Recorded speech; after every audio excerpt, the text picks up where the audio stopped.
In boxing, usually, wow, that's really loud. I don't even think I need that. In boxing, it takes me usually like a round to get loose, but I have 10. So you forget that round that took me to get loose. With this one, we only have 3. So distance, timing, I mean, everything from smaller gloves, you know, it just took me a little bit. Were you worried at all you weren't going to get the finish in the fight? It came late, but obviously you were definitely pushing for it. I really wasn't pushing for it until I saw that I had it. I knew when I had it, and that's when you saw me really push for it. I was trying to keep the pressure on her and like wear her down a little bit, so I wasn't thinking of the finish, but knowing that I could get it. And how are the jitters in there? You've been on this big stage before, but you know, Madison Square Garden and MMA debut, it's a pretty big deal. It's funny, like when you walk in there, whether it's the ring or the cage, you only see the other girl. You know, you don't notice that you're in the garden or I'm fighting on my mom's corner. So it's all the same things. It really was just a matter of adjusting to the fight itself, not really jitters as much as getting the job done. Are you happy with your performance? I'm so happy right now. I didn't even care that I have stitches in my face. I'm so happy right now. How many stitches? I think 7. That makes 27. Total?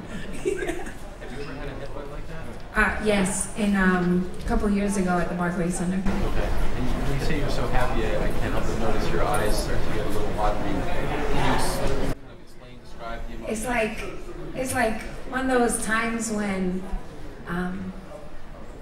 I just worked so hard. I know I could say I did it too, you know? Like a lot of people thought like I couldn't do it or I wouldn't do it. I did. So when it's the 3rd round, you have blood streaming down your face. What's going through your head when you're about to get back in? Oh my God, I'm telling the ref, I'm like, it was a headbutt, don't you dare stop this fight. He was like, I know, Heather, relax. I so wanted to finish, so I just was focused on, you know, just let me get back at her. And as soon as the doctor said she's fine, let her go, I knew that I had to go balls to the wall. Can I say that? Yeah. Balls to the wall.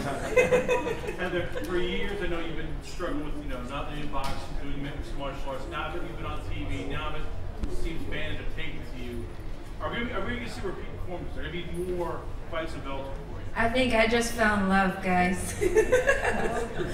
I'm hooked. You said earlier that women and men are treated in boxing. Is this kind of a way for you to kind of showcase the show in boxing? And can they jump with MMA and be treated better? No, it's not for me to show other women that they can make the jump. It's for me to show the boxing executives that women can fight and women belong on the big stage. And if I was 20-0 in boxing and 0-0 in MMA and I have this opportunity here, look what they missed out on. Right? How did this whole experience, you know, with the Bellator event and everything compare to, you know, some of the events you've been with in boxing? Because this was the biggest event in Bellator history. This was a tremendous event. I would never say that any other boxing match I had wasn't tremendous, because for me, it's not really the event. It's the fight. It's getting through this one. So I can't say that I've had the most important fight or the biggest fight of my career, because either one is still me and the girl, whether it's my mom's backyard or Madison Square Garden. Have you had a lot of fights in your mom's backyard? Not the actual backyard. Close enough to it? But you know what I'm saying. And when you say that you're hooked, that you've fallen in love, does that mean you may leave boxing now? I will never leave boxing. There are still girls I want to fight in boxing, so I mean that's not something that I plan on walking away from.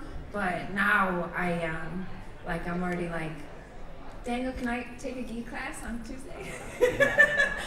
When can I come back?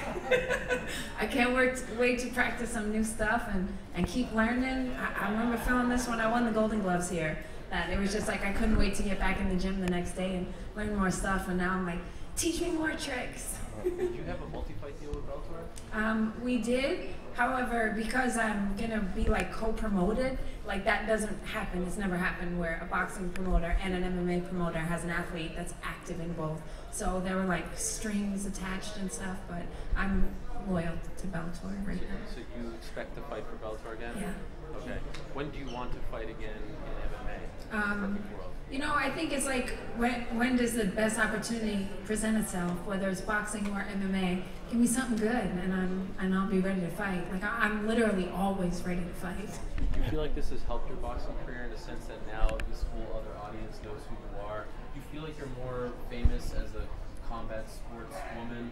I hope so. I hope that I proved today all the people who thought that I was just doing this for publicity or just doing this for attention, that I can really fight. And I think that inside those 3 rounds you just saw, I can fight. I'll throw down. We going toe to toe is fine. So, you know, I forgot the question, but I hope that answers. How are you going to celebrate tonight? Obviously, a great victory for you. Oh my gosh, I want to shout at J-Mo so bad. I think I earned it. Were you surprised? You think she did try to take you down, try to wrestle you, but she basically they didn't want to do a brawl? She did try to take me down, but right? And I was like, not today.